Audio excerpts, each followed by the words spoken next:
मी या गोष्टीला किती स्थान द्यावं हा नंतरचा भाग आहे. धर्माच्या पलीकडे महाराष्ट्राचं जो वैचारिक व्यवस्था आहे ती पुरोगामी विचाराची आहे आणि पुरोगामी विचाराची असल्यामुळे या महाराष्ट्रात या गोष्टी होण्यापेक्षा या छत्रपती शिवाजी महाराजांच्या महाराष्ट्रामध्ये सगळे लोक सुरक्षित राहावे, त्यांनी सगळ्यांनी आनंदात राहावे, सगळ्या जाती धर्माच्या लोकांनी आनंदित राहावे असा हा महाराष्ट्र आहे. त्यामुळे मी धर्मावर जाणार नाही, पण महाराष्ट्रामध्ये जंगलराज निर्माण झालेला आहे. हे आता काही त्याला वेगळं प्रमाणपत्र देण्याची काही कारणं नाही. मुंबईसारख्या शहरामध्ये सेलिब्रिटी हे सुद्धा सुरक्षित नाही, गावातला सरपंच सुरक्षित नाही, तर सर्वसामान्य लोकांची काय परिस्थिती असेल हा प्रश्न आज सगळ्यांच्या समोर निर्माण झालेला आहे. मी काल दिल्लीत होतो. दिल्लीमध्येही महाराष्ट्राच्या बद्दलचं एक काळ कुठल्या तरी राज्याची चर्चा व्हायची. आज महाराष्ट्राची चर्चा जंगलराजच्या माध्यमातून पूर्ण देशामध्ये चर्चा सुरू आहे. त्यामुळे महाराष्ट्राला कलंकित करण्याचं काम जे भाजप करते आहे, या भाजपनी सत्तेसाठी काही पण, सत्तेसाठी आतंक निर्माण करायचा, सत्तेसाठी दहशत निर्माण करायची, ही जी काही भाजपची मानसिकता आहे ही भाजपनी थांबवली पाहिजे. नाहीतर महाराष्ट्र आहे हा. आता बेईमानीनं तुम्ही निवडून आलात म्हणून याचा अर्थ असा नाही की हे वारंवार तुमचा खेळ चालेल. पण निश्चितपणे मी या निमित्तानं महाराष्ट्राची जी औदास्यात जे निर्माण करण्याचं पाप जे भाजप करत आहे त्यांनी लक्ष घालावं.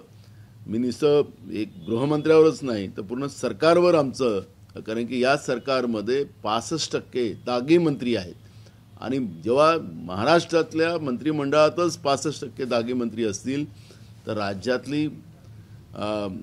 राज्यात काय चित्र बनत असेल हे आपल्याला हे सरकार आल्यापासून कळायला लागलेलं आहे. भाऊ, मेळघाटमध्ये जादूटोणाच्या संशयावरून एका महिलेची धिंड काढण्यात आली, तिला मानवी मूत्र पाजण्यात आलं, तिच्या चेहऱ्याला काळी लावण्यात आली. अशीच एक घटना नंदुरबारमध्ये देखील झाली. बघा, महाराष्ट्रामध्ये कायदा सुव्यवस्था हा विषय राहिला नाही, भीती राहिली नाही, पोलिसांची भीती राहिली नाही आणि त्याच्यामुळे या सगळ्या परिस्थितीमध्ये आज सगळी परिस्थितीच हाताच्या बाहेर गेलेली आहे.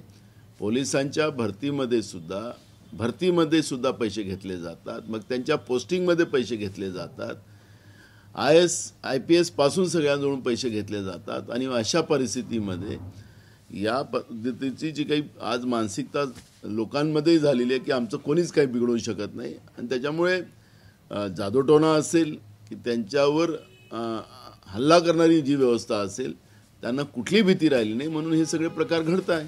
संतोष देशमुख यांच्या हत्येचं कारण पुढे करून महाराष्ट्रात कोपोडी 2 सारखे मोर्चे काढले जात आहेत असा आरोप संजय लक्ष्मण हाके यांनी केला. माझा मुद्दा कोण काय बोलतो त्याच्यावर नाही जायचं आहे. संतोष देशमुख हे गावचे सरपंच होते, एकदा नाही तर 3दा सरपंच झाले, लोकनियुक्त सरपंच होते. परभणीमध्ये झालेली घटना, पोलिसांनी जे कोम्बिंग ऑपरेशन केलं त्याच्यामध्ये एका लॉ करत असलेल्या एका विद्यार्थ्यांचा पोलिसांच्या बेदम मारामुळे त्याचा मृत्यू झालेला आहे.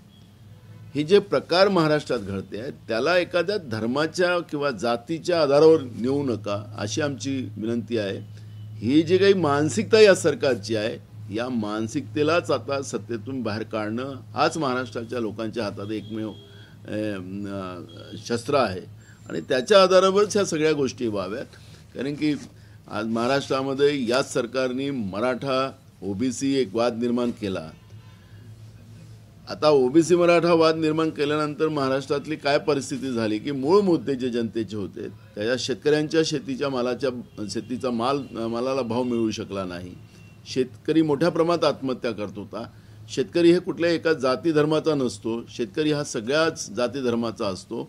त्यामुळे अनेक शेतकरी आज आत्महत्या केलेली असेल तर त्याच्यामुळे या अन्नदात्याचा ज्या पद्धतीनं त्याच्या शेतीच्या मालाला भाव न मिळाल्यामुळे तो कर्जबाजारी झाला. हे मुद्दे आमच्यासाठी महत्त्वाचे आहेत. युवकांची जी परिस्थिती आज निर्माण झालेली आहे बेरोजगारांची, ते प्रश्न आमच्यासाठी महत्त्वाचे आहेत. महागाई जी आहे, ज्या पद्धतीनं आकाश पार झालेली आहे, त्याच्यावर आम्हाला लक्ष केंद्रित करावं लागेल. आणि म्हणून माझी सगळ्यांना नम्र विनंती राहील की या जाती धर्माच्या याच्यात न पडता जनतेचे मूळ प्रश्नावर आम्ही सगळ्यांनी आता या सरकारवर धावा बोलला पाहिजे, अशा पद्धतीची भूमिका सगळ्यांनी घेतली पाहिजे, अशी आमची नम्र विनंती आहे. राष्ट्रवादीच्या शिबिरामध्ये छगन भुजबळ येत आहेत, नाराजी दूर झाली वाटते त्यांची. बघा, त्यांच्या पक्षाचा मुद्दा आहे, त्याच्यामध्ये मला काही फार काही आम्ही बोलावं असं मला वाटत नाही. पडताळणीपूर्वी लाडक्या बहिणी 4,000 लाडक्या बहिणी जे आहेत ते या योजनेतून माघार घेतल्याचं जी आहे ती माहिती आहे. बघा, मताच्या पडताळणी पण करण्यात आहे. माझा मुद्दा तोच आहे. मतं घेत असताना सरकारला हे माहीत नव्हतं का लाडकी बहीण योजना आणत असताना त्याच्यातल्या त्रुट्या काय येऊ शकतात, त्याच्यातले धोके काय येऊ शकतात. माणसांनी सुद्धा बायांच्या नावाने पैसे घेतले असं मुख्यमंत्र्यांनी आम्हाला सांगितलं. म्हणजे ह्या सगळ्या गोष्टी सरकारला माहीत होत्या आणि सरकारने मतं घेण्यासाठी आम्ही जे अर्ज करेल त्या सगळ्यांना आम्ही या लाडक्या बहिणीच्या योजनेचा फायदा देऊ असं सरकारने जाहीर केलेलं होतं. आणि हेच लाडके भाऊ अशा पद्धतीचं एक आव यांनी आणलेला होता. मग सरकार नवीन आल्यानंतर, म्हणजे यांचं सरकार आल्यानंतर या सरकारने, आणि हे सांगतात की आम्हाला लाडक्या बहिणीचा आशीर्वाद आहे, मग तुम्हाला आता पडताळणी करायची गरज का पडली? म्हणजे तुम्ही मतासाठी काही पण करणार आणि मग तुमच्यातलेच मंत्री सांगतात की हे ज्यांनी बोगस हे घेतलेलं आहे त्यांच्यावर आम्ही कारवाई करू, त्यांच्या घरावरती जप्ती आणू. अशा पद्धतीचं हिटलरशाही हे लोक करत असतील तर जनतेचे पैशाची लूट करणारं सत्तेसाठी या सरकारचं हा खरा चेहरा या निमित्तानं पुढं आलेला आहे. आणि म्हणून या सरकारने त्याच्यातली पारदर्शकता ठेवलीच पाहिजे होती सुरुवातीलाच. आता काय पारदर्शकतेवर आला हा एक प्रश्न या ठिकाणी निर्माण झाला. आणि हे सगळं नौटंकी करण्यापेक्षा तुम्ही 2100 रुपये देण्याचं जाहीर केलेलं होतं, ते तातडीने 2100 रुपये प्रत्येक लाडक्या बहिणीला आपण दिल्या पाहिजेत. आणि महागाई कमी कशी करता येईल महाराष्ट्रामध्ये याच्यावर लक्ष सरकारने घातलं पाहिजे. जलजीवन मिशन मध्ये मोठ्या प्रमाणात भ्रष्टाचार झाल्याचा आरोप जो आहे तो खासदार निलेश लंके यांनी केलेला आहे. मोदींची फार महत्वाकांक्षी योजना ही होती. बघा, या योजनेमध्ये 50% राज्य सरकारचे आणि 50% केंद्र सरकारचे आहे. आम्ही जेव्हा या योजना केंद्र सरकार डॉक्टर मनमोहन सिंग साहेबांच्या काळात चालल्यात, 90% केंद्र सरकार द्यायचं आणि 10% राज्य सरकार द्यायचे. म्हणजे अशा पद्धतीची ही योजना होती. ही योजना काही मोदींनी महत्वाकांक्षी योजना नाही, तर अनेक वर्षापासून काँग्रेसच्या काळातही सुद्धा ह्या योजना चालू आहेत. पण यांच्यासारख्या प्रत्येक हर घर में नल, नल में पाणी अशा पद्धतीच्या घोषणा देशाच्या प्रधानमंत्र्यांनी कधीच केल्या नाही. योगायोगानं नरेंद्र मोदीचं सरकार, त्यांच्याच विचाराचं सरकार महाराष्ट्रामध्ये आहे. बघा, हा भ्रष्टाचार कोण करत आहे?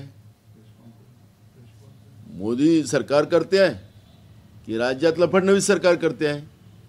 त्याच्यामुळे या योजनेमध्ये गावामध्ये जे खोदून ठेवलेलं आहे, पाण्याचा सोर्स नाही, पाणी नाही, फक्त कॉन्ट्रॅक्टर आणि त्यांच्याकडून दलाली खाण्याचं काम जे सरकार करते आहे ते खरं वास्तव्य आहे. आणि अजूनपर्यंत महाराष्ट्रामध्ये अनेक गावामध्ये पिण्याचं पाणी नाही. जलजीवन योजनेचं काम पूर्ण झालेलं आहे पण पाण्याचा सोर्स नाही, अशी परिस्थिती महाराष्ट्रामध्ये आहे. आणि जे पाईपलाईनचं काम झालं त्याच्यातही मोठ्या प्रमाणात भ्रष्टाचार झालेला आहे. खासदार लंकेने जे सांगितलं त्याच्यातली ही वास्तविकता आहे. चंद्रपूरमधील वीज निर्मितीसंदर्भात चंद्रपूरच्या जनतेने जे आहे ते सरकारला सहकार्य केले, मात्र सरकार जे आहे ते आम्हाला माती खायला लावत आहे असं सुधीर मुनगंटीवारने सरकारला झगडत आहे. भाजपचेच अनेक नेते भाजपच्या सरकारच्या विरोधात बोलताना आपण पाहतोय. त्याच्यामुळे भाजपमधला असंतोष हा लक्षात येतच आहे. मी मुनगंटीवारबद्दल बोलणार नाही, पण मी विधानसभेमध्ये 99च्या काळामध्ये जेव्हा पहिल्यांदा मी आमदार झालो त्यावेळेस लोड शेडिंगचा विषय आम्ही उपस्थित केला होता. चंद्रपूरमध्ये माझं बालपण गेलेलं आहे म्हणून चंद्रपूरची परिस्थिती मला माहिती आहे. त्यामुळे मी त्या काळात सांगितलं होतं की तिथं गोरे रंगाचे लोक असतील तरी काळे होतात, इतकं तिथं उष्णता आहे, पोल्युशन आहे आणि म्हणून विदर्भात विद्युत निर्माण होत असताना विदर्भाच्याच लोकांना तुम्ही लाईट देत नाही असा प्रश्न मी त्याच काळात उभा केला होता. म्हणजे मला वाटतं की त्यांना उशिरा याची भ्रमिती झाली असेल मुनगंटीवारांना, पण मी तुम्हाला सांगतो की ही वास्तविकता आहे. चंद्रपूरच्या लोकांचं जीव धोक्यात आहे आणि सगळ्यात मोठं पोल्युशन अगर या देशामध्ये कुठल्या शहरात असेल तर ते चंद्रपूर शहरात आहे. त्यामुळे सरकारने तातडीनं त्याच्याकडे लक्ष घातलं पाहिजे, हीच भूमिका आमची आहे. महाराष्ट्रामध्ये मोठी गुंतवणूक करण्यासाठी मुख्यमंत्र्यांचा दौरा असणार आहे 20 तारखेपासून. एकनाथ शिंदे पण अनेकदा गेलेत, राज्यातलेच उद्योगपती घेऊन गेलेत, सरकारच्याच खर्चाने घेऊन गेलेत. त्याचा हिशोब त्यांनी दिला नाही की कोण कोण यांच्याबरोबर गेले. हीच नकल फडणवीसांनी करू नये एवढीच आमची विनंती आहे. राज्यामध्ये ते म्हणतात की आमचं राज्य उद्योगामध्ये 1 नंबर आहे देशातलं. आता तर आपल्या राज्याचा नंबर 11व्यावर गेलेला आहे. आता तो अजून खाली जातो आहे. आणि म्हणून माझा हे सरकारला प्रश्न आहे की दावोसला जाऊन राज्याच्या जनतेच्या पैशाची उधळपट्टी करण्यापेक्षा खऱ्या पद्धतीनं या राज्यामध्ये मोठ्या प्रमाणात विदेशी गुंतवणूक आली पाहिजे. फक्त घोषणेचा पाऊस नाही. आणि महाराष्ट्रामध्ये जे बेरोजगारी मोठ्या प्रमाणात वाढलेली आहे त्या औद्योगिक व्यवस्थेच्या माध्यमातून, आणि ते हरित उद्योग असले पाहिजेत, पोल्युशनवाले उद्योग नसले पाहिजेत, आणि त्या माध्यमातून मोठ्या प्रमाणात जे बेरोजगारी आहे ती संपली पाहिजे, ही भूमिका आमची आहे. भाऊ, गडचिरोलीमध्ये तुम्ही म्हणाला की मोठ्या प्रमाणात खनने सुरू आहे आणि लूट सुरू आहे, बीड होऊ नये असं तुम्ही म्हणताय. गडचिरोलीचं नेमकं त्या पाठीमागं काय तुमचं? बघा, तिथं सरकार जेव्हा कारण की बीडचं जे उदाहरण आहे ते रेती माफियापासून सुरू झालं, आणि रेती माफिया इथूनच खऱ्या अर्थानं मोठ्या प्रमाणात एक उद्रेक नाही म्हणायचं की त्यांचा पैसा आणि आर्थिक ताकद वाढते, अवैध व्यवस्था त्याच्यापासून, मानसिकता त्याच्यातून निर्माण होते, आणि त्याच्यापासूनच बीडचं हे प्रकरण घडलेलं आहे. महाराष्ट्रामध्ये रेतीचा प्रश्न जो आहे तिथून मोठ्या प्रमाणात आज रेती माफिया महाराष्ट्रामध्ये प्रत्येक जिल्ह्यामध्ये तयार झालेल्या, प्रत्येक तालुक्यात झालेल्या आहेत. आणि त्याच्यामुळे आम्ही तर सरकारला सांगितलं होतं, मागच्याही सरकारला सांगितलं जेव्हा विखे पाटील होते, त्यांनी जे डेपो पद्धत लावलेली आहे रेतीची ती फेल झालेली आहे हे स्वतः रेकॉर्डवर विधानसभेत त्यांनी सांगितलं होतं. आणि म्हणून आम्ही सांगितलं की सरकारला हा जो रेतीचा महसूल मिळतो त्याच्यापेक्षा जास्त रस्त्यामध्ये खर्च आम्हाला करावा लागतं. त्यामुळे रेती फ्री महाराष्ट्रात केली आणि ओव्हरलोडच्या व्यवस्थेवर आपण ब्रेक लावला तर राज्याचे पैसेही वाचतील आणि सर्वसामान्याला कमी किमतीमध्ये रेती त्या ठिकाणी मिळेल. पण सरकार रेती माफिया तयार करून, तसंच गडचिरोलीमध्ये जे सुरजागड जिथं आयरन ओर मोठ्या प्रमाणात मिळतं त्याच्यामध्ये मोठ्या प्रमाणात माफिया तयार करते असं चित्र पाहायला मिळते आहे. आणि म्हणून बीडसारखी माफिया वृत्ती गडचिरोलीत होऊ नये याची काळजी आम्हाला आहे. का असं वाटतं म्हणजे काय त्याच्या पाठीमागे की तिथे तुम्ही, मला असं वाटतं की मीडियानी तिथं स्वतः जावं आणि तिथलं सगळं दर्शन घेऊन यावं आपण, की तिथली वास्तविकता बघावी, तिथल्या लोकांचं जनजीवन कसं प्रभावित झालेलं आहे या सगळ्या व्यवस्थेमुळे.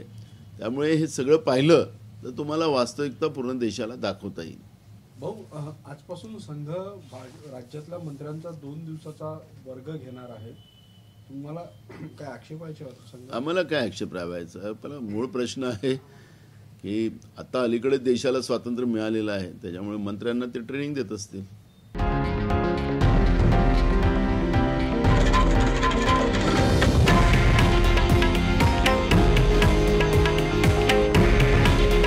हे आहे देशातील नंबर 1 न्यूज नेटवर्क आणि आपण पाहत आहात TV9 मराठी. काळजी तुमची, हित महाराष्ट्राचं.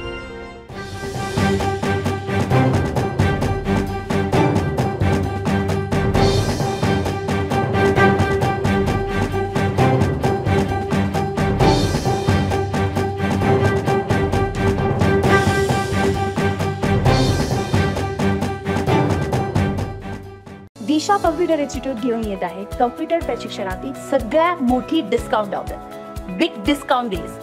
अधिक माहितीसाठी तुमच्या जवळच्या दिशा कॉम्प्युटर इन्स्टिट्यूटच्या शाखेत जाऊन संपर्क करा.